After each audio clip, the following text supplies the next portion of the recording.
Bonjour et bienvenue dans le podcast de Journal d'Endurance.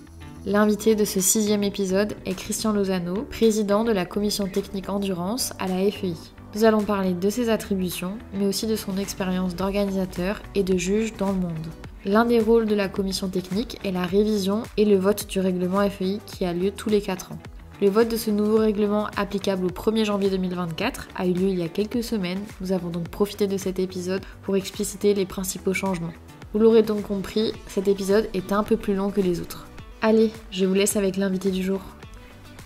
Bonjour Christian Lozano, merci beaucoup de m'accueillir ici chez vous aujourd'hui. Est-ce que vous pouvez vous présenter pour commencer ?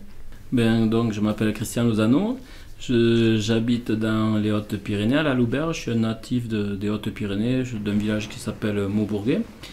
Et j'ai toujours vécu, à part certaines exceptions, je suis dans les Hautes-Pyrénées.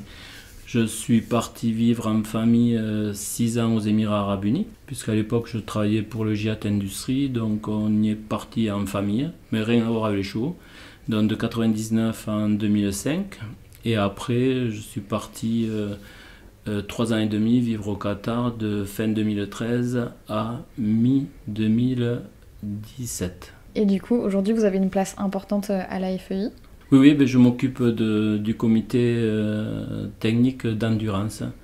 Donc ce comité technique, dont j'en suis le président, est composé de 5 autres membres. Donc moi j'ai été élu par les fédérations. Il y a une représentante des cavaliers qui a été élue par ses pairs.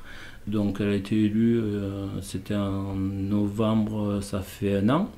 Donc c'est Sabrina Arnold, plus il y a 4 autres membres qui sont Sarah Coombs, qui vient d'Angleterre, Elisabeth Vanchel, qui vient du Brésil, Sharon Duplessis du Botswana, et ainsi que Daniel Fenot d'Espagne. Avec le comité, ce que l'on fait, c'est qu'on essaie de travailler sur les évolutions de règlement et le choix pour les championnats, à qui les attribuer en fonction des dossiers qui nous sont donnés. Ce qu'il faut savoir, dans le comité, on essaie d'avoir des gens qui viennent un peu de partout.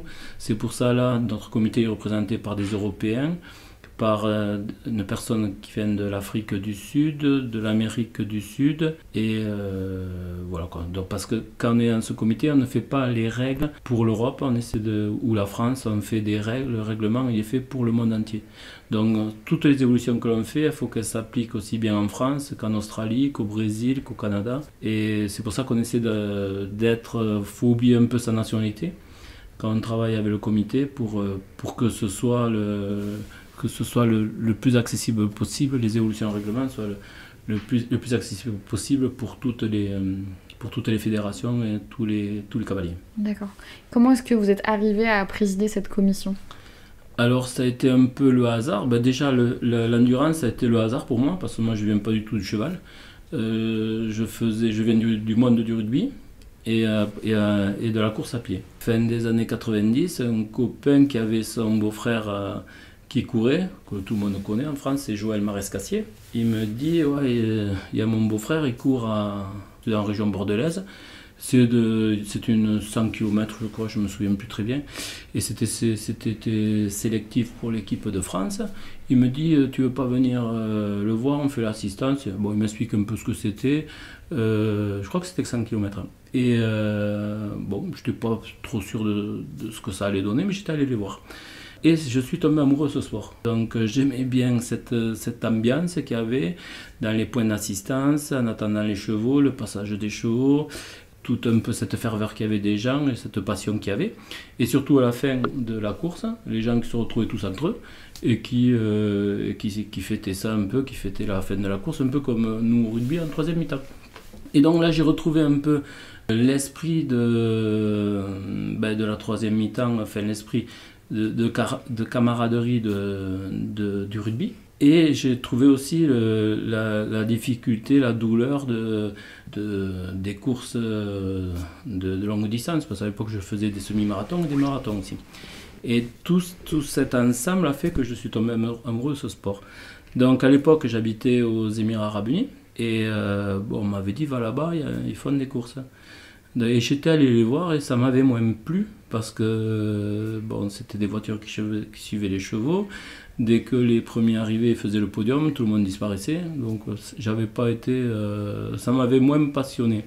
Mais par contre là-bas, comme j'habitais sur place, on m'avait demandé si je voulais les aider à organiser et j'ai commencé comme steward à Abu Dhabi. Donc je faisais toutes les courses, donc on retrouvait des chevaux français, des fois il y avait des cavaliers français qui venaient. Donc en fait, je me suis intéressé d'une autre manière à l'endurance.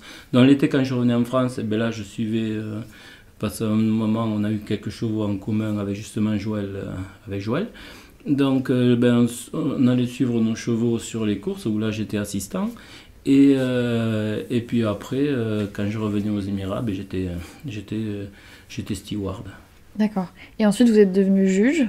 Alors oui, je suis devenu juge, mais quand je suis rentré en 2005, et en 2006, avec Jacques Domège, on a monté une course à Tarbes, à Ibos, et qui s'est faite jusqu'en 2014. Donc de 2006 en 2014, donc là j'étais devenu organisateur, avec entre autres les championnats du monde junior en 2013. Donc en parallèle d'être juge, j'étais aussi devenu organisateur. Et pourquoi elle a disparu cette course du coup? Eh bien parce qu'en fin 2013, je suis parti au Qatar. Ok. Donc on me proposait d'aller organiser les courses et de m'occuper de l'endurance au Qatar. Et faire d'un loisir un métier, ça ne m'était jamais arrivé. C'était difficile de dire non. Mon épouse, c'est elle qui m'a donné le feu vert, avant même que je lui demande. C'est pour ça que je l'en remercie beaucoup, parce que je me demandais comment j'allais pouvoir négocier ça. Bon, après, si elle m'avait dit non, je ne serais pas parti, parce qu'on avait quand même 3 enfants. Donc c'est grâce à elle que j'ai pu partir là-bas avec son accord. Et c'est là-bas que j'ai pu, comme j'ai fait ça d'une façon professionnelle pendant 3 ans et demi, ça m'a permis de mieux apprendre le règlement, mieux travailler sur les évolutions, etc., les besoins, et sur la discipline, et aussi les échanges avec la FEI. Et il me semble que du coup vous êtes juge 4 étoiles et délégué technique, donc on vous voit souvent sur plein de courses. Oui. Alors je suis juge, délégué technique et chef steward 4 étoiles, mais sur des courses vous pouvez me voir comme steward aussi. Il n'y a aucun problème pour moi de passer d'une présidence à travailler comme commissaire sur une course, ça ne me pose aucun problème. Ok, vous aimez tous les postes. Oui, parce que de toute façon, on est là pour que la course se passe. Donc peu importe le poste que vous avez, vous allez travailler d'une façon différente, avec des responsabilités différentes. Mais moi, tout me va. Je suis content d'être là avec des gens que j'aime bien et pourvu que tout se passe bien. Oui, bien sûr. Comment est-ce que concrètement on peut devenir un juge 4 étoiles? Enfin, qu'est-ce qu'il faut faire? Alors 4 étoiles, c'est plus compliqué. Dans le cursus classique, du moins en France, il faut d'abord commencer par être juge national. Et après vous devenez élite. Et après, lorsque vous avez une certaine expérience, vous pouvez postuler pour devenir juge FEI. Donc, level 1. Quand vous êtes level 1 jusqu'à level 2, vous ne pouvez pas avoir de poste clé comme président, délégué technique ou chef steward. Et maintenant, ce qui est demandé pour pouvoir être level 3, level 3, niveau 3, c'est il faut avoir un niveau d'anglais, un certain niveau d'anglais. Et donc c'est 2 choses qu'il vous faut, c'est le niveau anglais et les connaissances du règlement et de l'expérience pour passer au niveau 3. Une fois que vous êtes niveau 3, là vous pouvez faire juge, délégué technique et aussi un cursus pour devenir niveau 3 chef steward. Donc une fois que vous êtes niveau 3, vous pouvez avoir ces postes clés sur les courses. Et pour être level 4, donc là c'est des propositions de fédération parce qu'on est très peu à être level 4. Donc c'est des propositions des fédérations nationales qui proposent des gens pour passer level 4. Et de là, il y a une sélection qui est faite, d'abord avec l'anglais, la première des choses. Ensuite, il y a des scénarios qui sont proposés et en fonction des réponses que vous donnez, vous passez le cap, vous ne passez pas le cap. Et après, vous avez une visio avec des membres de la FEI qui vous posent des questions pour voir si vous connaissez bien le règlement, comment vous réagiriez en cas de problème de ce style ou d'un autre. Et après ça, si vous avez passé tous ces filtres, vous êtes invité à venir à Lausanne où vous avez un cours qui vous est donné pour vous apprendre à comment vous comporter, comment gérer les problèmes. Donc c'est plus un cours sur la gestion des problèmes avec des cavaliers, des entraîneurs ou autres. Et si vous avez passé tout ça, vous devenez niveau 4. Être niveau 4 en soi, c'est pas non plus, on va dire, ça peut être le Graal, mais sans plus. Parce qu'en fait, ça nous vous donne accès qu'au poste clé des championnats. Donc sur un championnat d'Europe, du monde, pour être président, délégué technique ou chef steward ou foreign judge, il faut que vous soyez niveau 4. Après, de la même manière pour les vétérinaires. Pour être président de la commission vétérinaire ou vétérinaire étranger, c'est pareil, il faut être niveau 4 ou même vétérinaire traitant. Donc ça, en fait, ce niveau 4, il ne vous sert que pour des championnats. Parce que vous pouvez très bien être juge de niveau 3 et être sur un championnat aussi en tant que juge ou même steward. Donc c'est uniquement, il n'en faut pas non plus énormément, c'est uniquement pour ces postes clés. D'accord. Est-ce que vous avez l'impression que votre expérience dans le rugby ou dans la course à pied vous apporte dans votre analyse de juge en endurance aujourd'hui? Mon expérience quand je courais des semi-marathons et des marathons, que c'était pas facile, je la retrouve sur les cavaliers. Surtout surtout vers les derniers. Ceux qui arrivent en dernière position, alors là, je sens bien qu'ils en ont bien chié, pour le cavalier comme pour le cheval. Et le rugby, c'est l'esprit d'équipe. Moi, sur chaque course, quand je vais sur une course, on est une équipe. On travaille tous ensemble, on est solidaires. Et on n'est pas là pour qu'il y en ait un qui soit mis plus en avant que l'autre. Non, c'est un travail d'équipe. On est là pour que la course se fasse et se fasse du mieux possible. Bien sûr. Et alors, comment est-ce que vous êtes amené à vous proposer comme président de la commission d'endurance? Donc, ça s'est trouvé il y a 3 ans. Où, après avoir passé 3 ans et demi au Qatar, où j'ai vraiment fait ça d'une manière professionnelle, où le règlement, je le connaissais un peu, on va dire, sur le bout des doigts. Donc, je me suis retrouvé un peu à dialoguer avec les gens de l'ancien comité. Comme je voyais le sport de plus près et plus souvent, c'était pas une course de temps en temps. Et donc, j'ai commencé à proposer des évolutions de règlement, etc. Et quand en 2020, il y avait tous les postes étaient à pourvoir, c'est-à-dire les postes dans le comité, et ainsi que la présidence. Donc j'ai commencé, je me suis dit, moi ça m'irait bien d'être membre du comité pour continuer à travailler, aider le sport, le faire évoluer. Parce que malgré tout, comme j'y suis assez souvent sur le terrain, que je dialogue pas mal avec les cavaliers, les entraîneurs, les organisateurs, je le vis et je sais à peu près je sais à peu près comment je voudrais que ça évolue. Et c'est là qu'on m'a dit, mais tu sais, il y a aussi la présidence qui se libère, donc tu pourrais postuler aussi. Parce qu'à l'époque, la personne qui était présidente, comme elle était britannique, et on ne peut pas avoir dans le board, dans le comité exécutif de la FEI, on ne peut pas avoir plus de une certaine nationalité, elle ne peut pas être là à plusieurs reprises. Il y a une quantité qui peuvent être là. Et donc, elle était obligée d'arrêter. Et donc, on m'a dit, écoute, il y a le poste qui se libère, tu peux le demander aussi. Donc, du coup, j'ai fait la demande pour être membre et pour être président. Et on était 3. Et j'ai été élu au premier tour avec 62% des voix. Donc ça s'est trouvé comme ça. Et voilà, depuis le fin novembre 2020, je suis président du comité technique d'endurance. Okay. Juste après le Covid et tout ce que ça a engendré, est-ce que ça c'était pas trop compliqué? En fait, ce qui s'est passé, c'est que on peut changer le règlement que tous les 4 ans, dans toutes les disciplines. Nous, le changement de règlement, il s'est fait au 1er janvier 2020 et il va se faire à nouveau là, au 1er janvier 2024. Ça, c'est le seul moment où on peut reprendre toutes les règles que l'on veut. Entre-temps, on ne peut modifier que des règles qui fonctionnent mal. Donc, quand elles ont été mises en place, on s'est pas rendu compte que ça créerait d'autres soucis. En fait, c'est uniquement on peut faire des changements mineurs, on va dire, ou des choses qui ont attrait à la santé du cheval.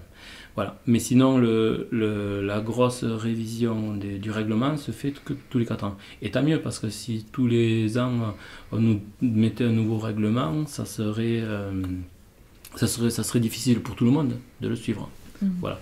Bon, il y a quand même tous les ans quelques légers changements. Voilà. Donc cette année-là, on a bien travaillé. Donc en fait, comment ça se passe? C'est que tous les ans, les fédérations écrivent, il faut qu'ils aient envoyé pour le 1er mars toutes les demandes de modification qu'ils veulent.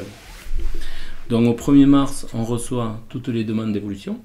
Là-dessus, en juin, donc, on les travaille, on regarde un peu qu'est-ce qu'il y a, on garde ce qui va bien. Parce que comme je vous disais tout à l'heure, on ne fait pas le règlement pour une fédération, on fait le règlement pour le monde entier. Et c'est pour ça qu'il faut qu'on prenne toutes les règles une par une. Cette année, il y avait quand même 590 pages au final. Beaucoup de lecture. Donc ça fait quand même beaucoup de travail. Donc on prend tout, bon, souvent c'est les mêmes choses qui reviennent, plus certains trucs un peu particuliers. Plus après nous qui rajoutons certaines choses. Ça fonctionne comme ça tous les ans. Au 1er mars, les fédérations, il faut qu'elles aient envoyé leur demande de modification. En juin, la FEI renvoie la réponse de leur demande. Et ils ont jusqu'à la fin août, après c'est des dates précises, ils ont jusqu'à la fin août pour répondre aux réponses que nous on a fait. Et ensuite nous on prépare un document pour mi-octobre avec les décisions finales. Et tout ça ensuite c'est amené à l'Assemblée Générale et c'est voté à ce moment-là par les fédérations. Donc si les fédérations sont d'accord avec les évolutions que l'on veut amener, eh bien, elles sont approuvées. Nous, dans cette année, ça a été une grosse année. Alors, comment on s'est organisé? Donc, on a commencé à travailler avec le comité début janvier 2021. Et ce qu'on a fait, c'est qu'on a pris tout le règlement de l'article 1 jusqu'au dernier article. On se réunissait une fois par mois. On regardait, chacun de son côté, qu'est-ce qu'il voulait faire évoluer. Au moment de ces réunions, on rassemblait tout ça et il en ressortait quelque chose. Et donc on a commencé au 1er janvier 2021 et ça nous a amené jusqu'à maintenant. Ouais, jusque là. Et en même temps, donc ça c'est les évolutions que nous voulions faire, qui souvent étaient un peu les mêmes que celles des fédérations. Plus nous on avait des trucs en plus, ils avaient des trucs en plus. Et il s'est avéré, on a bien travaillé, on a bien communiqué avec les fédérations. Et à l'Assemblée Générale qui s'est déroulée au Mexique, apparemment c'était historique, c'est la première fois que c'est arrivé. Toutes les propositions ont été lues, proposées, il n'y a pas eu une seule question. Donc tout était clair et ça a été voté à l'unanimité par les fédérations et tout est passé. Donc tout ce qui sera mis en place à partir du 1er janvier a été voté, et c'est historique, sans aucune discussion. Il n'y a pas eu une fédération qui a posé, qui était pour ou qui était contre certaines choses. Après, c'est vrai qu'en avril, on a eu le Sport Forum, et c'est là où on a commencé à présenter les règles, et c'est là où on a discuté avec les fédérations qui étaient là, et on a pris note de ce qu'ils nous disaient. D'accord. Et on est allé dans leur sens quand on pouvait. Ok, et comment ça se passe en fait? Il y a du coup un représentant par fédération, oui, mais qui est spécifique à l'endurance. Alors les fédérations, une fédération qui n'a pas d'endurance, ils ne vont pas nous poser de questions. Ok, mais il y a quand même quelqu'un qui vote? Ah oui, oui. Okay. Ah, oui. Là, sur les fédérations, je crois qu'il y avait 60 et quelques fédérations présentes et une trentaine en ligne. Donc il y avait pas tout à fait 100 fédérations qui votaient. Et nous, on a eu, je crois, une seule voix contre, 6 abstentions, je crois, et tout le reste, c'était OK. Ok, mais surtout pour certaines fédérations, la personne ne connaît pas l'endurance. Non, okay. Mais après, lorsqu'on amène des nouveaux règlements et qu'il n'y a pas de discussion, la fédération ne va pas voter contre. Elle voit que tout se passe bien, les gens sont d'accord. Donc, il y a une certaine intelligence de ce côté-là. Ok, donc ça se passe bien. Oui, ça se passe bien. Okay. Oui, là, ça s'est bien passé, puisque comme je dis, on n'a pas eu une seule question, donc tout était bien clair. C'était des demandes qui ont été... qui ont abouti, donc c'est pour ça que tout le monde était content. Ok. Ok. Est-ce que vous pouvez nous parler des nouvelles règles qui vont apparaître au 1er janvier? Oui, alors je vais vous en citer quelques-unes, oui, mais certaines qui vont changer un peu la vie de nos organisateurs cavaliers, un peu tout le monde. Donc, entre autres, la première,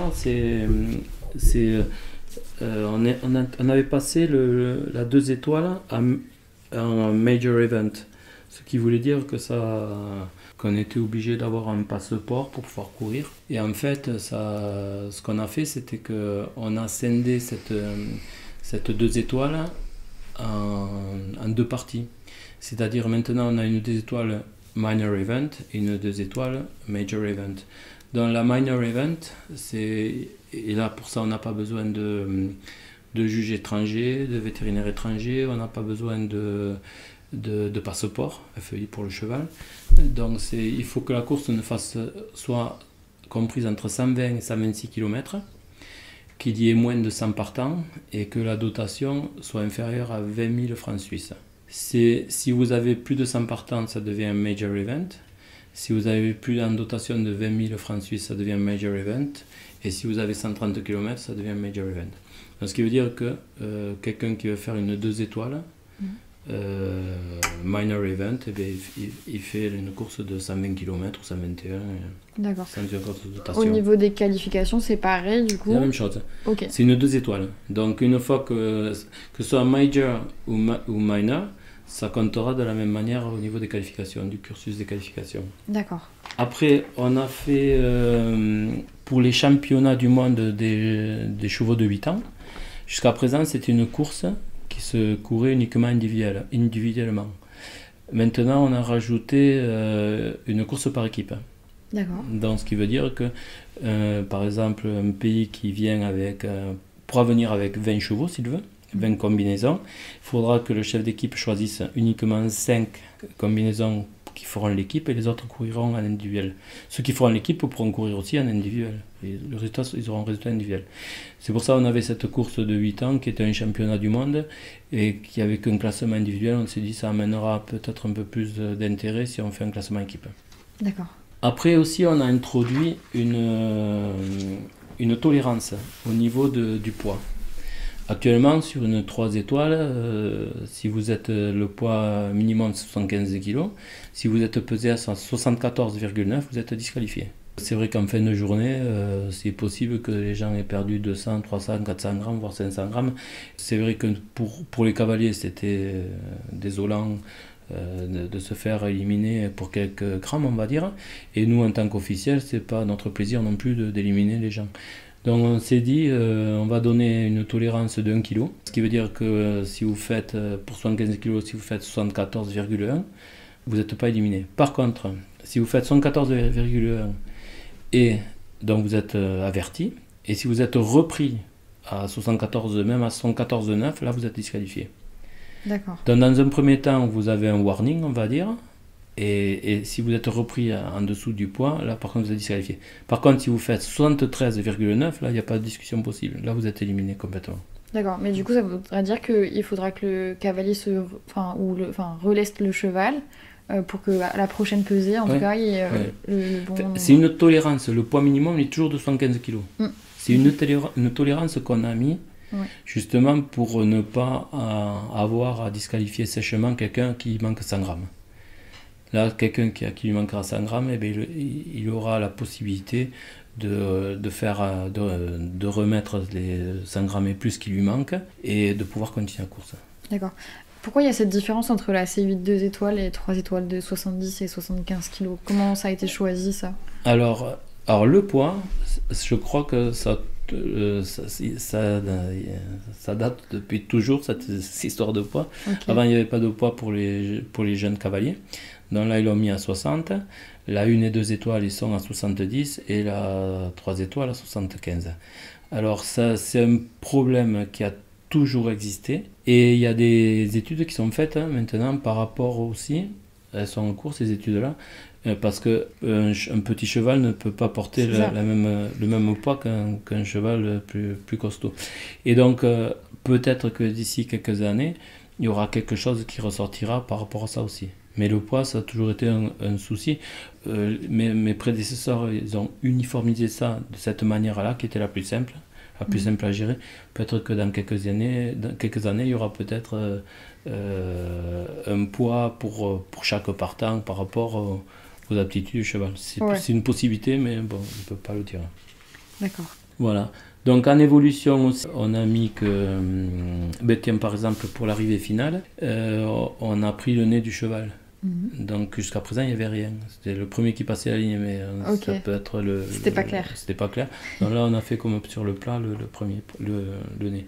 Sur les points d'assistance, dernièrement, ces dernières années, on a vu que surtout pour le championnat, il y avait dans les points d'assistance, il y avait un début d'assistance et une fin d'assistance. Il y avait des panneaux qui avaient commencé à être créés comme ça, c'est ça, entre autres cette année. Et bon, mais ça maintenant c'est une règle. Il faudra un point qui identifiera le début de l'assistance et un autre point qui identifiera la fin de l'assistance. Après, autre chose, c'est les 2 étoiles qui se font sur plusieurs jours, sur 2 jours par exemple. Une 2x70, c'est une 2 étoiles. Jusqu'à présent, il fallait minimum 3 boucles. Maintenant, ça sera 2 boucles, ça peut être jusqu'à 2 boucles par jour, donc ça peut être 2x35 par jour. Autre chose, un cavalier qui s'arrêtait pour aider un autre cavalier qui a eu un accident, s'il passait trop de temps à l'aider et après il revenait, il pouvait être hors délai et il était éliminé pour cette raison alors qu'il s'est arrêté pour aider. Donc là, dans le règlement, on a mis quelque chose en disant que si le cavalier s'arrête pour aider, il ne sera pas soumis à cette élimination pour être hors délai. Donc ça va inciter peut-être déjà à s'arrêter plus souvent. Autre chose, c'est que quand je dis que le règlement est fait pour le monde entier, il y a des pays, ou même en France, des fois il fait très très chaud. Et les gens aimeraient bien être avec des vêtements qui ne vont pas jusqu'aux chevilles. Donc on autorise en fonction du climat, les officiels peuvent autoriser à avoir des bermudas, c'est-à-dire des shorts qui vont jusqu'au niveau des genoux. Voilà. Les morts sont passés de longueur du mort de 8 à 10 cm. Donc ça c'était une demande de beaucoup de fédérations, donc ça on l'a fait. Après il y avait aussi ce souci avec les entraîneurs. Lorsqu'un cheval changeait d'entraîneur, il se retrouvait à ne pas pouvoir concourir pendant 30 jours. Donc ce délai on l'a passé à 14 jours. Autre chose, ce sont les chevaux de 6 ans qui sortent des novices. Uniquement sur les chevaux de 6 ans. Lorsqu'ils vont faire leur première 1 étoile, il faut qu'ils fassent la première 1 étoile à une vitesse inférieure à 16 km/h. D'accord. Uniquement les 6 ans et uniquement la première. Donc quand ils ont fait cette première 1 étoile, après la deuxième ils le font en vitesse libre. Ça a été une demande des fédérations, ça Non, ça a été c'est une proposition qu'on a fait nous, parce qu'en fonction des chevaux, il y en a qui sont moins formés que d'autres. Et on s'est dit, souvent, dans les novices, le maximum qu'ils ont fait, c'est 80 km. Là, ils font 20 km de plus et ils sont dans la même vitesse que lorsqu'ils faisaient leur novice. C'est une idée de préservation du cheval. Voilà, oui. D'accord. Après, on a fait que lorsque vous étiez qualifié à un certain niveau, vous étiez qualifié pour 24 mois, 2 ans. Donc ça, on a fait une extension de 1 an de plus. Maintenant, quand vous êtes qualifié, votre cheval est qualifié pour 3 ans. Ok. Parce que il y a des pays où ils ont très peu de courses, et donc pour trouver une course et être prêt pour le jour J sans problème pour y aller, c'est peut-être compliqué. Donc 3 ans de qualification, c'était bien. Après, il y avait aussi, lorsque le cheval et le cavalier tous les deux avaient déjà fait des 160, le cavalier et le cheval, pour aller sur une 160 avec un cheval, ils étaient obligés de faire une course en couple en 2 étoiles. Donc on a ramené ça au choix. Ils font une course en couple, mais en 1 ou 2 étoiles. D'accord. Donc au lieu de faire 120, ils peuvent faire 100 km, ensuite passer sur 160. Voilà, ou 3 étoiles. Ensuite, on a aussi pour les juniors élites, comme par exemple à Castelsagra cette année, les juniors élites, ils étaient obligés de faire 2 courses en combinaison avec le même cheval pour pouvoir faire les championnats du monde. Alors que jusque-là, les cavaliers élites, en faisant une course en combinaison avec le même cheval, pouvaient faire les championnats du monde des jeunes cavaliers. Donc là, on a remis cette règle. Donc pour les prochains championnats du monde jeunes cavaliers, juniors, eh bien, une course, s'ils sont élites, une course en combinaison, ce sera suffisant pour se qualifier pour aller au championnat du monde. Après, on a changé la vitesse. Jusqu'à présent, si vous étiez éliminé au-dessus de 20 km/h, si vous étiez éliminé 2 fois de suite, il fallait faire une course à une vitesse inférieure à 18 km/h. Donc, si vous étiez éliminé 3 fois, pas de suite, mais 3 fois au total, vous étiez obligé de faire 2 courses à 10 km/h. Donc ces 20 km/h, on les a passés à 21 km/h. Dorénavant, quand vous serez éliminé à 20 km/h, vous n'aurez rien, mais au-dessus de 21 km/h, c'est là où ça commencera à compter. Après, il y avait un autre problème que l'on avait, c'était que les chevaux qui étaient éliminés 3 fois dans une année pour des allures irrégulières, ils avaient 180 jours de repos et ils étaient obligés de passer un contrôle pour pouvoir recourir. Mais le cheval était obligé ne pouvait recourir qu'en FEI. Et alors que si la personne voulait mettre son cheval sur une 40 nationale, il ne pouvait pas. Ah oui, d'accord. Voilà. Donc ça, c'était le règlement qui était comme ça. Donc maintenant, on permet au cheval de recourir en national. Par contre, le jour où il revient en FEI, il faudra qu'il fasse ce contrôle, sera contrôlé par des vétérinaires et il sera suivi pendant toute la course pour être sûr que le cheval passe le cap. Après, on a changé pour les courses, pour les 1, 2 et 3 étoiles. S'il y a moins de 30 partants, le délégué technique pourra dorénavant être président ou chef steward. C'est surtout pour les pays où il y a peu de partants et il n'y a pas par exemple comme l'Australie ou la Nouvelle-Zélande, c'est des pays où c'est pas très facile d'aller se chercher un officiel. En France, c'est facile. Et si vous avez besoin d'un officiel, il y en a un qui peut être là 3 heures après presque. Mais en Australie ou en Nouvelle-Zélande ou même au Brésil, c'est des pays qui sont immenses. Donc ça, on l'a mis pour que les gens, pour qu'il y ait moins de frais aussi, qu'il y ait moins d'officiels. Donc le délégué technique, sur les 1, 2 et 3 étoiles, il peut passer s'il est qualifié bien sûr, il peut être président ou chef steward sur la même course. Après, on a créé des statuts élites. Donc jusqu'à présent, il y avait un seul statut élite. Il fallait finir 10 C8 3 étoiles de 160 km pour être élite. Maintenant, on a créé des statuts élites 1, 2 et 3 étoiles. Donc si vous finissez 10 courses, vous êtes élite bronze, 20 courses, vous êtes élite argent, 30 courses, vous êtes élite or. Qu'est-ce que ça donne, ces titres-là ? Par exemple, il y a des gens qui font jamais 3 étoiles, qui courent des 1 et des 2 étoiles, et donc ils pourront se retrouver élite or, 1 et 2 étoiles. Et dans certains pays où il n'y a pas beaucoup de courses, ça peut être un objectif de devenir élite bronze 2 étoiles, etc. En fait, on a donné la possibilité des gens de pouvoir se situer par rapport aux courses qu'ils vont faire et qu'ils vont finir. Okay. Donc après, c'est sûr qu'en France, il y en a qui sont déjà élite or dans les 3 catégories. Mais en même temps, comme on a changé la façon de calculer le ranking. Avant, quand vous faisiez une course, qu'il y ait 7 partants ou 60 partants, le premier marquait autant de points. D'accord. Voilà, donc ça faussait un peu le niveau de la course. Donc maintenant, on a fait un calcul. Alors ça a été vraiment une longue histoire, faire des simulations, faire des tests. Donc maintenant, on prend en compte le nombre de cavaliers qui finissent. Et donc, ce nombre de cavaliers qui finissent donne un pourcentage de points. Et donc, maintenant, une course où vous avez 50 qui finissent ou que vous n'en avez que 7, le premier ne marquera pas la même quantité de points. Donc, ça sera uniquement les 10 meilleurs résultats qui seront pris. Et en même temps, on a fait un classement aussi pour les élites. Donc, de la même manière, il y aura un classement élite 1 étoile, élite 2 étoiles, élite 3 étoiles.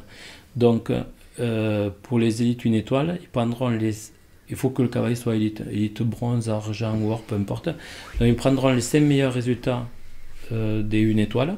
Ça fera un certain nombre. La même manière sur les 2 étoiles et la même manière sur les 3 étoiles. Donc il y aura 3 classements élites. D'accord. De la même manière qu'il y aura un classement pour les entraîneurs aussi. Donc les entraîneurs, ils pourront avoir sur classement maximum 5 chevaux et les 3 meilleurs résultats de ces 5 chevaux. Voilà. On a créé pas mal de classements de manière à ce que... Pour donner de la reconnaissance. Oui, voilà quoi. Okay. De la même manière que jusqu'à présent, quelqu'un qui avait un cheval métabolique, il avait 10 points de pénalité. Maintenant, il y aura toujours 10 points de pénalité, mais quelqu'un qui finit une course aura 5 points de bonus. Donc en fait, vous pourrez compenser des courses où vous avez pris des points de pénalité. En finissant des courses, vous pourrez remonter votre niveau. Autre chose, pour ce qui est élite, 3 étoiles, n'importe quelle 3 étoiles comptera comme une course élite. Si vous finissiez une 140 ou une 160, ça sera un point élite. 3 étoiles. Alors qu'avant, les 140 n'étaient pas comptés en élite. On a aussi enlevé le carton blanc, qui était l'Incorrect Behavior Card, qui en fait, lorsque vous le donniez, vous disqualifiez de suite le cavalier et il prenait 2 mois de suspension. Ce qui était un peu lourd. Donc on a remis le carton jaune comme c'était avant, le Yellow Warning Card. Donc maintenant, si on commence à avoir des problèmes avec quelqu'un officiel, c'est un peu comme au foot, au rugby, un carton jaune, ça dissuade plus que le carton rouge immédiatement. Aussi, maintenant, on va permettre aux vétérinaires traitants de pouvoir aller sur la ligne, si bien sûr il est vétérinaire de ligne aussi, pour pouvoir contrôler des chevaux, tant qu'il n'aura pas traité un cheval. À partir du moment où il traite un cheval, c'est fini, pour ne pas revenir. Et souvent, sur les courses, c'est sur le premier vet qu'on a besoin de vétos. Et on avait les vétos traitants, ils étaient là, ils auraient bien voulu donner un coup de main, mais ils ne pouvaient pas. À partir du 1er janvier, ils pourront. C'était déjà possible dans le règlement national français, mais que sur les courses nationales, pas sur les FEI. Donc voilà. Ok. C'est tout. C'est déjà pas mal, ça fait des bons changements. Oui, on a essayé de faire que les gens, au lieu de les pénaliser, essayer de les récompenser aussi. Parce que c'est vrai qu'on était dans un système où ne pas avoir de problème, faire une course proprement, c'était normal, mais bon, il y avait le classement, etc. Mais là, on s'est dit, on va faire des choses pour que justement ces gens qui finissent les courses, ils soient récompensés et comme ça, chacun a ses objectifs. Bien sûr. Voilà. Du coup, vous vous occupez du règlement, mais concrètement, quels autres rôles vous avez en tant que président de la commission ? Au niveau de l'endurance, c'est ce que je vous disais tout à l'heure, on attribue aussi les championnats. Okay. Les prochains du coup seront à Alula, si j'ai bien compris. Oui. Donc Alula, le choix s'est porté vers Alula, c'est dans 3 ans. Donc c'était pour y être allé déjà quelques fois. Beaucoup de gens, donc c'est pas le désert, c'est pas les pistes plates, c'est pas des courses de vitesse. Beaucoup de cavaliers qui sont allés là-bas ont dit que c'était des courses qui sont assez dures, techniques. Donc on avait l'avantage qu'ils prennent tout, leur comité organisateur prend tout en charge. Donc en plus c'est dans 3 ans, ça va ouvrir des perspectives pour certains pays qui, parce qu'ils n'ont pas de moyens financiers, pourront qualifier des chevaux pour aller là-bas, puisque tout sera pris en compte. Donc ce qui veut dire que je pense qu'à Alula, on aura certainement un record de partants, et avec des nationalités qu'on voit très rarement, parce que ça coûte cher de déplacer les chevaux. Et c'est pas toutes les fédérations qui aident les cavaliers justement par rapport à ça. Donc Alula avait aussi prévu de faire en 2024, d'inviter une trentaine de cavaliers pour venir voir les pistes. Donc ils vont courir en 2 et en 3 étoiles.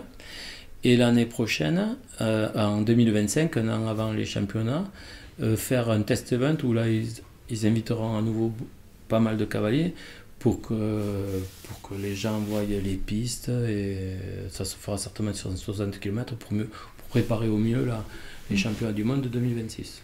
Ok, génial. Qu'est-ce que vous êtes amené à faire d'autre ? Vous me dites que vous étiez au Mexique. Ah oui, c'était pour l'Assemblée Générale de la FEI. Donc tous les ans, elle se passe quelque part. Donc c'est toutes les fédérations qui se retrouvent là, donc toutes les disciplines sont abordées. Donc cette année, pour nous, c'était important puisque c'était tout le règlement qui était proposé et voté. L'année dernière, c'était en Afrique du Sud. L'année prochaine, c'est en Oman, à Muscat. Mais en fait, la localisation, peu importe, c'est tous les gens, toute la communauté équestre se retrouve à un endroit bien précis et on discute de beaucoup de choses, toutes les disciplines, on parle de toutes les disciplines et des décisions sont prises. Cette année, par rapport aux autres fois, c'est la première fois qu'on a parlé et on a développé le côté environnemental, l'éco-responsabilité. D'accord. Donc je pense que ça risque, dans l'avenir, ça va être quand même une grosse partie qu'il faudra prendre en compte. En France, on a déjà commencé à y travailler dessus, puisqu'on est passé de 4, le règlement français est passé de 4 assistants à 2. Donc pour essayer d'économiser de l'eau, parce que l'eau, ça devient un problème, l'empreinte carbone aussi, et les déplacements, etc. Donc je pense que c'est quelque chose qu'il va falloir de plus en plus surveiller de près. Ok.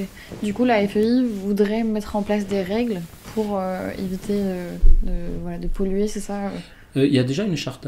La FEI a déjà été une des premières fédérations à faire une charte sur l'éco-responsabilité.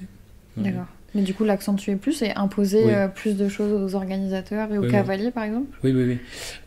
C'est ça l'idée. Parce qu'en fait, c'est l'image que l'on donne. Parce que c'est vrai que si on prend le volume d'eau qu'on utilise sur une course, si on le rapporte à un champ de culture, ça ne fait pas beaucoup. Mais voir quelqu'un vider de l'eau sur un cheval, sur un chemin ou autre, même si c'est que quelques litres, quand on est en plein été, qu'il y a des restrictions, c'est que c'est pas grand chose, mais c'est l'image qui est donnée, et donc va falloir qu'on commence à soigner notre image.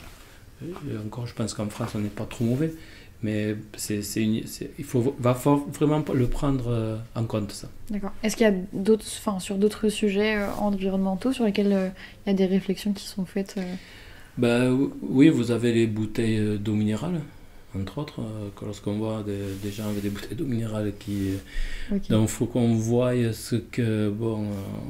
la majorité des cavaliers, ils ont des bouteilles qui remplissent et qui utilisent, mais il va falloir qu'on trouve un système pour ne plus avoir ces bouteilles d'eau minérale sur les courses qui ne sont pas bonnes pour l'image. En fait, il va falloir vraiment travailler sur notre image.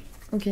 Et est-ce qu'il y a des choses concrètement que la FEI va mettre en place pour travailler l'image de l'endurance? Il y a cette charte qu'il faut regarder, et après c'est tout un chacun qui doit faire un effort. On sait tous où on va, on connaît tous les contraintes, et c'est à chacun de nous de faire des efforts. D'accord. Et la solution, on l'a à nous. Oui. Donc les organisateurs, déjà, ils font leur maximum. Et après, c'est tout le monde qui doit mettre du sien. Quelle évolution vous voyez à l'endurance aujourd'hui? Alors là, on vient juste de finir. Ouais. Donc il y a des choses qui vont changer déjà? Non. Là, on vient juste de finir. On y a travaillé pendant 3 ans, à cette évolution. Ouais. Comme je vous dis, on a eu cette chance. Apparemment, c'était historique qu'il n'y ait pas eu une seule question, tout a été accepté. Là, on va plutôt se vider la tête, et on va attendre le mois de mars, parce qu'on va vite y être, le 1er mars, voir ce que les fédérations vont nous mettre. On a déjà des trucs qui sont dans les tuyaux, mais ça, c'est plus des études qui sont en train d'être faites. Entre autres, le temps de repos d'un cheval après une course. Actuellement, un cheval qui fait une 160 km, il ne peut pas recourir sur une autre course pendant 33 jours. Alors je ne sais pas si 33 jours après avoir fait 160 km c'est cohérent, puis je ne pense pas qu'il y ait beaucoup de gens qui ressortent leur cheval 33 jours après pour refaire une course. Donc ça, il y a un comité, un groupe vétérinaire qui est en train d'y travailler dessus pour avoir des temps de récupération peut-être un peu plus cohérents. Mais ça c'est des projets qui ont été lancés. On a aussi voir comment on peut mieux contrôler les chevaux pendant le contrôle vétérinaire. Parce que c'est vrai que le cheval, les vétérinaires ont très peu de temps pour regarder un cheval. Une chose qu'on a mis en place aussi dans le règlement, c'est que tout cheval qui met plus de 10 minutes à récupérer, aura une réinspection obligatoire. Voilà. Donc à partir de la première boucle, si le cheval a mis plus de 10 minutes, il sera obligé de revenir. Donc si on a quelques trucs comme ça, mais je ne peux pas vous le dire de tête parce que bon, ça a été quand même un gros effort de mettre tout ça en place. Donc c'est pour ça, tout ce qu'on n'a pas fait pour cette année et ce que les fédérations vont nous envoyer, ben, on va commencer à regarder ça et commencer à retravailler pour dans 4 ans la prochaine évolution. Ok, mais quand je vous posais cette question, c'était plutôt... il y a des choses qui changent dans l'endurance, notamment en France, par exemple, il y a moins d'étrangers qui viennent mettre de l'argent dans les chevaux, donc on va dire que la population de gens qui font de l'endurance dans le monde, elle change, les courses changent, les performances aussi changent. Qu'est-ce que vous pensez de tout ça? Enfin, est-ce que la FEI a un regard là-dessus? Non, nous on ne peut pas regarder ça. Nous, comme je vous ai dit, on travaille pour l'endurance dans le monde entier. Donc nous, ce qu'on cherche plutôt, c'est essayer de faire que les gens, que ce soit les organisateurs, les cavaliers, enfin, que tout le monde soit le plus à l'aise possible pour organiser et pour concourir. Après, on ne peut pas... bien sûr, on regarde les chiffres. Hein. S'il y a moins de partants sur les courses, il y a moins de courses qui se font, bien sûr, on est sensible à ça. Maintenant, il y a des raisons surtout qui sont économiques aussi. Il y a moins de commerce, il y a le prix du gasoil, de l'essence qui a augmenté, des hôtels, des trucs. Donc c'est des choses sur lesquelles nous, on ne peut pas influencer. Évidemment. Et donc on le subit aussi. Donc c'est vrai que le nombre d'organisateurs va un peu baisser, va peut-être baisser, mais il y a d'autres organisateurs qui viennent. Là, on parle plutôt même de pays, quoi. Il y a des pays qui ne faisaient plus de courses et qui en ont remis au calendrier. Comme quel pays, par exemple? L'Afrique du Sud. Ah oui, ok. Entre autres. Et peut-être que le fait d'avoir en perspective ces championnats du monde 2026 en Loire, c'est dans 3 ans, parce que ça se fera en novembre 2026, ça va peut-être inciter des pays à remettre des courses. Donc je pense que ça on en verra les effets plutôt en 2025. Parce que là, le calendrier fait, à moins qu'en 2024, des gens rajoutent sur leur calendrier, des fédérations rajoutent des courses. Okay. Mais ça, je pense que ça peut être une raison aussi pour laquelle des pays vont rajouter des courses justement pour requalifier des chevaux, des cavaliers, etc. Et peut-être qu'il y aura des cavaliers qui viendront dans des pays comme la France par exemple, où il y a beaucoup de chevaux, beaucoup de courses. Peut-être que certains pays enverront leurs cavaliers se qualifier ici, en France, en Espagne, en Italie, Portugal, je ne sais pas. Du coup, vous avez vu des courses d'endurance partout dans le monde, quasiment. Oui. Ok. Même si les règlements sont uniformisés, parce qu'ils doivent respecter la FEI, évidemment, est-ce que vous voyez, ou vous avez vu, vous, des différences qui sont assez marquantes ou que vous pouvez nous partager sur les courses? Oui. Bon, moi, j'étais organisateur aussi, donc j'ai toujours cet œil d'organisateur. Et par exemple, là, j'étais au championnat panaméricain, au Chili. Bon, j'ai trouvé une ambiance différente, une ambiance familiale. C'est pas les mêmes. Ils sont pas aussi pointus que nous, on va dire, côté organisation. Mais c'est des organisations efficaces. Par exemple, le podium, c'était fait avec des bottes de paille. On a eu fait ça, je pense, il y a quelques années. Mais eux, ce que cherchait l'organisateur, c'était ce côté familial, bonne entente, bonne ambiance. Et, même si c'était des courses de niveau international. Et c'était un championnat. Okay. Mais après, tout le monde s'y retrouve. À partir du moment où tout le monde est heureux, que la course est propre, qu'il y a de beaux champions, les chevaux ne finissent pas en clinique, ça, pour moi, ça ne pose pas de problème. Après, c'est vrai que nous, en France, au niveau des organisateurs, le niveau est assez élevé. Vous allez pratiquement sur toutes les courses, c'est quand même, je dirais pas professionnel, mais on a de très bons organisateurs. Et dans d'autres pays aussi. Voilà, en gros, c'est ça, c'est la façon dont on est organisé. Parce que dans tous les cas, l'organisateur, lui, il est tributaire de ce que lui il fait, de ses bénévoles.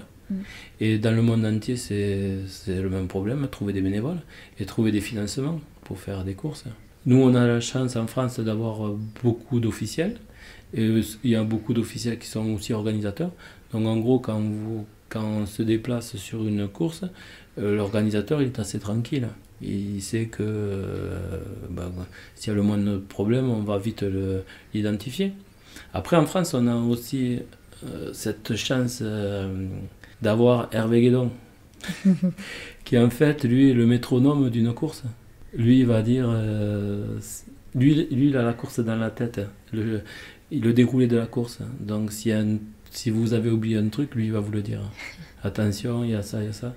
Non, Hervé, c'est une bénédiction pour nous tous. Quand on est sur des courses, on sait que quand il est là, on sait que ça va bien se dérouler dans les protocoles, dans tout. Ok. Salut Hervé. Quelle est la plus belle course que vous avez pu voir? S'il y a une course que vous deviez vous souvenir, laquelle ce serait? Moi, je dirais Alula, parce que c'est incroyable les paysages. En fait, c'est magnifique partout. Vous êtes sur les pistes, tout est beau. Donc déjà, avec le matin, quand le soleil se lève, les couleurs, le soir quand il se couche, la journée, c'est vraiment... c'est incroyable le panorama qu'il y a là-bas.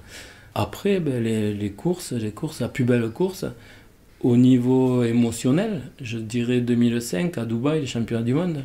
Pourquoi? Quand on était parti là-bas à l'époque, les pays organisateurs avaient le droit d'avoir le double de cavaliers. Et à l'époque, moi, je m'occupais de la logistique de l'équipe France. Donc les Émirats avaient 12 partants, nous on en avait 6. Et on savait qu'individuellement, on n'était pas allé là-bas pour faire une médaille individuelle, mais plutôt l'équipe.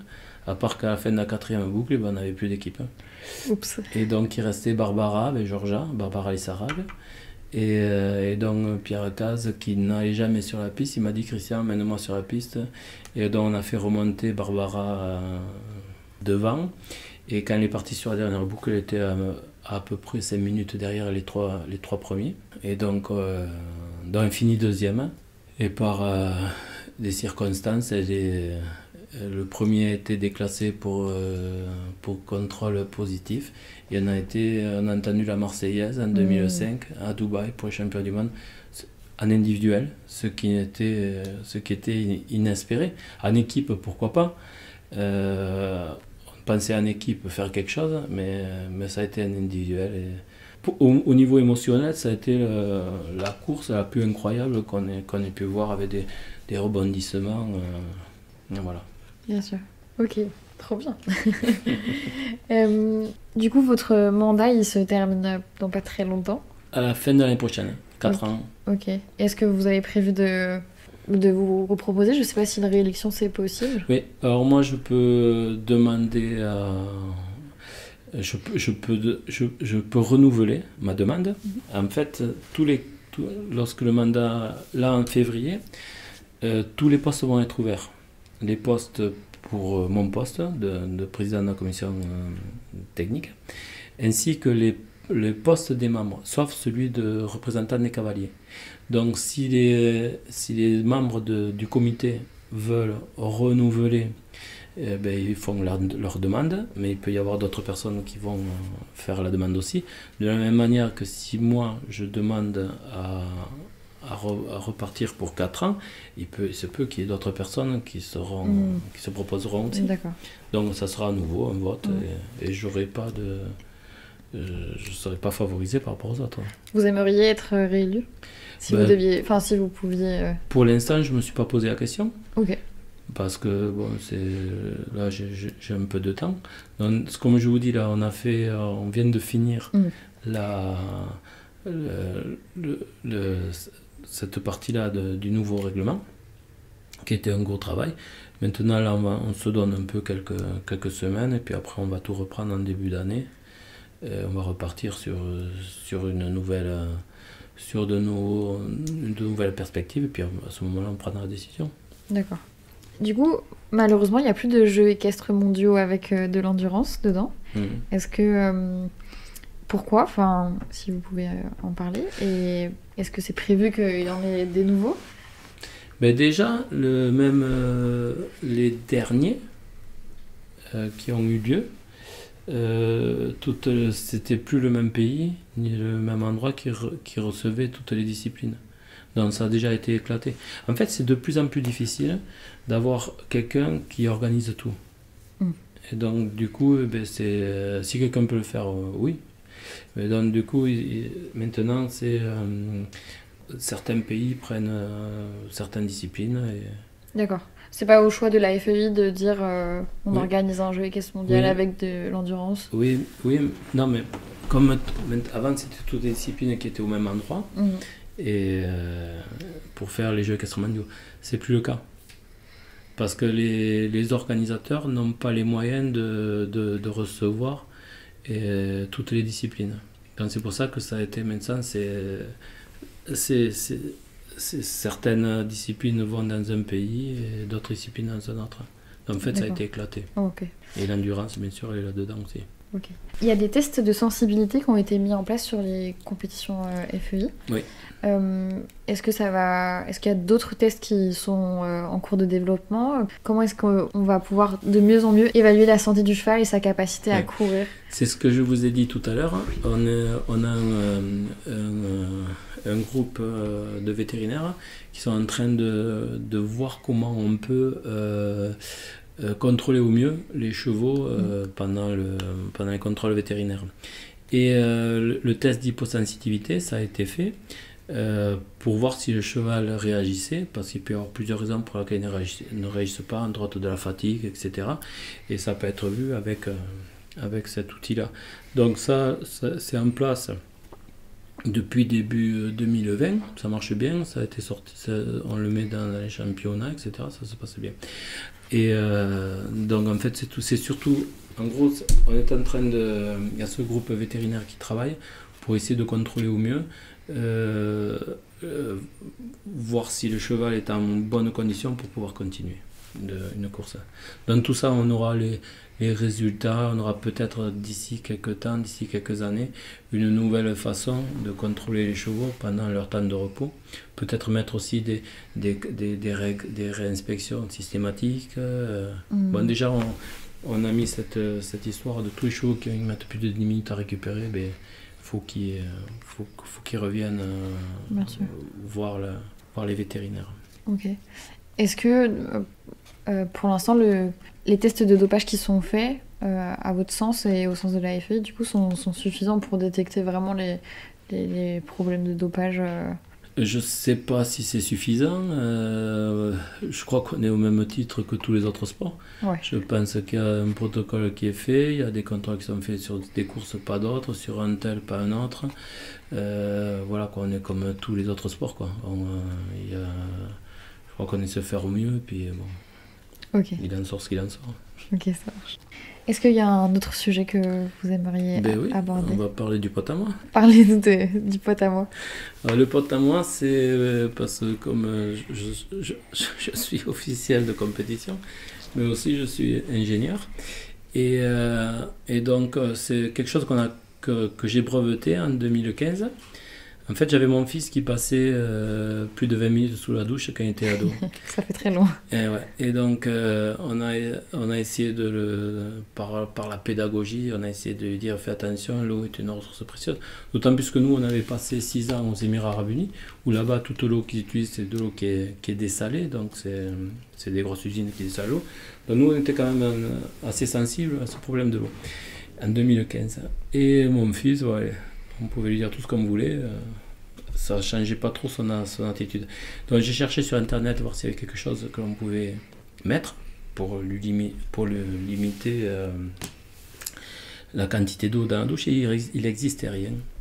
Et là je me suis dit mince, il n'existe rien, bon, on va inventer quelque chose. Donc j'ai déposé un brevet en 2015, on l'a obtenu en 2019, et on a fait le concours Lépine en 2021, on a obtenu une médaille d'argent.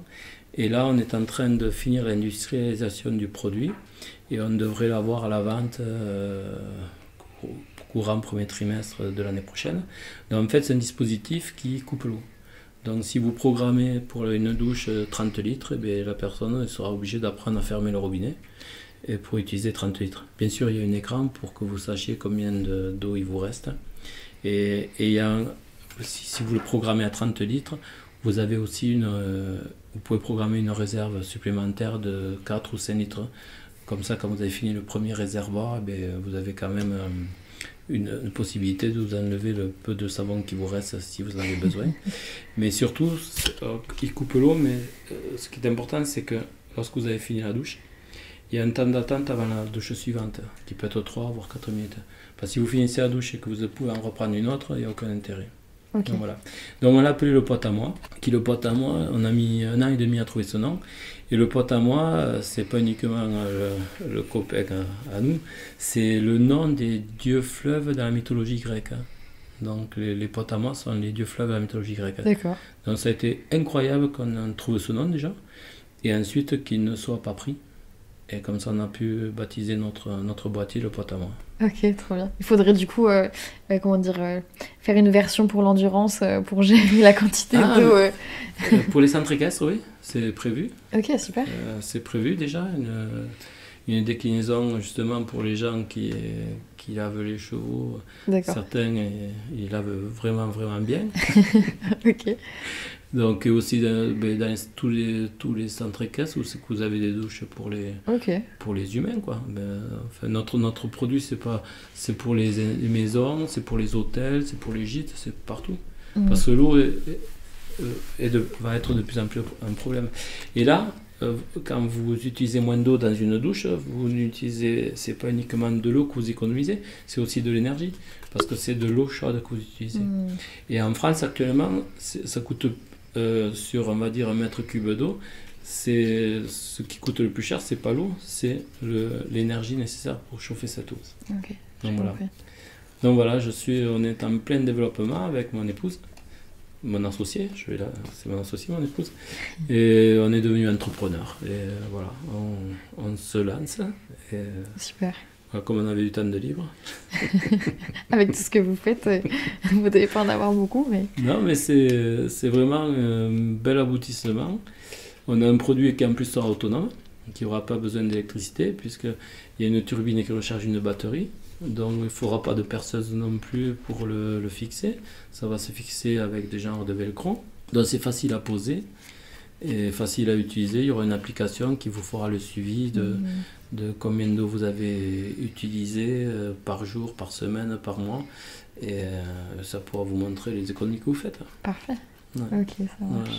Bon, je mettrai le lien en dessous pour qu'on puisse le retrouver. Le pot à moi. Ça roule. Est-ce qu'il y a une anecdote que vous voudriez nous partager, un truc qui vous vient là comme ça, d'un moment chouette que vous avez vécu avec les chevaux, dans l'endurance ou... Alors, j'ai pas vraiment une anecdote parce que là, il fallait que j'y réfléchisse. Par contre, c'est tous les gens que j'ai rencontrés. Mais alors, c'était des discussions qui n'en finissaient pas. Mais des gens merveilleux, certains qui ont disparu maintenant.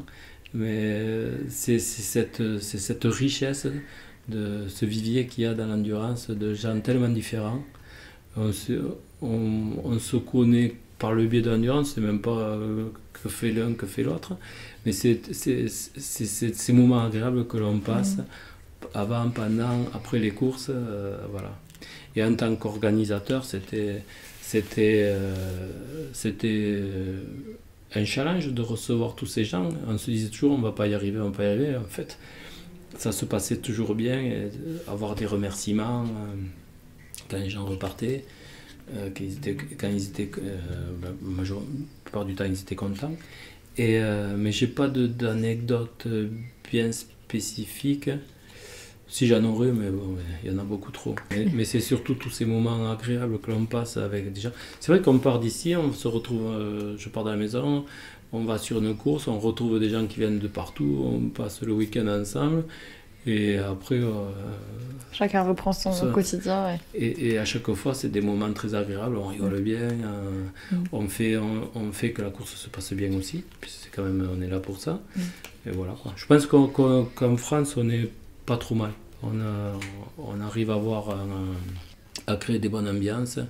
Et on a des courses, d'ailleurs, c'est des courses qui perdurent, des gens d'étrangers qui viennent. Alors après, moi j'ai la chance de pouvoir parler anglais et espagnol, donc je peux dialoguer un peu avec tout le monde. Oui, c'est même des gens qu'on voit pour la première fois, qu'on ne reverra jamais. Il y a toujours des échanges qui se font et c'est ça qui est bien. Ok.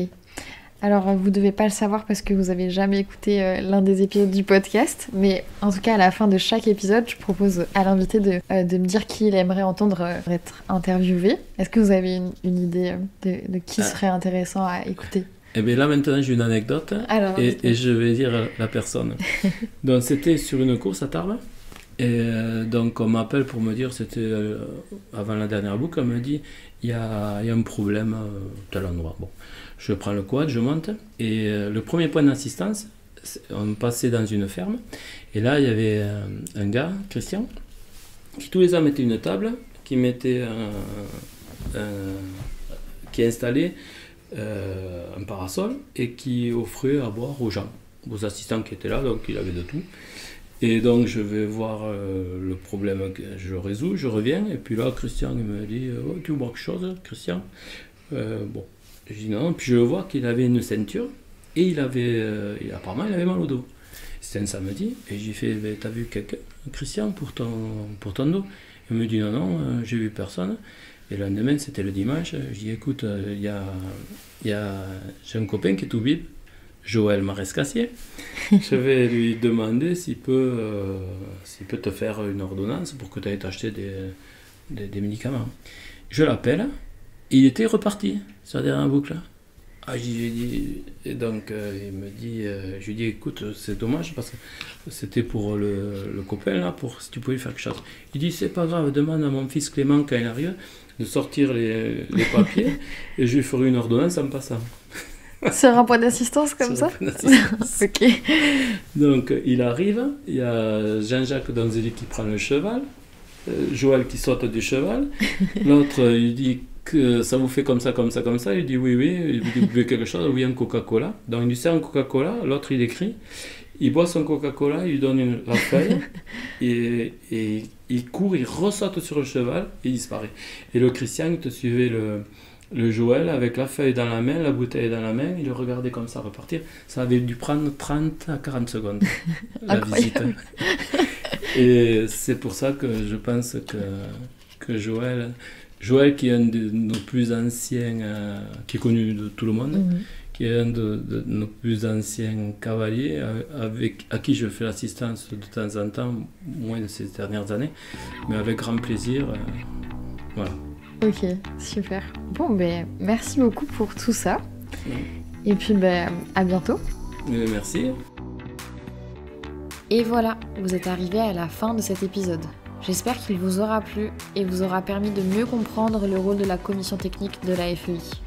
Si vous ne le savez pas, vous pouvez soutenir le podcast grâce à la plateforme Tipeee, qui vous permet de soutenir financièrement les créateurs de contenu. Créer un podcast a un certain coût, notamment pour la diffusion des épisodes et aussi dans mes déplacements. J'aimerais vous proposer du contenu toujours plus intéressant et qualitatif pendant encore longtemps.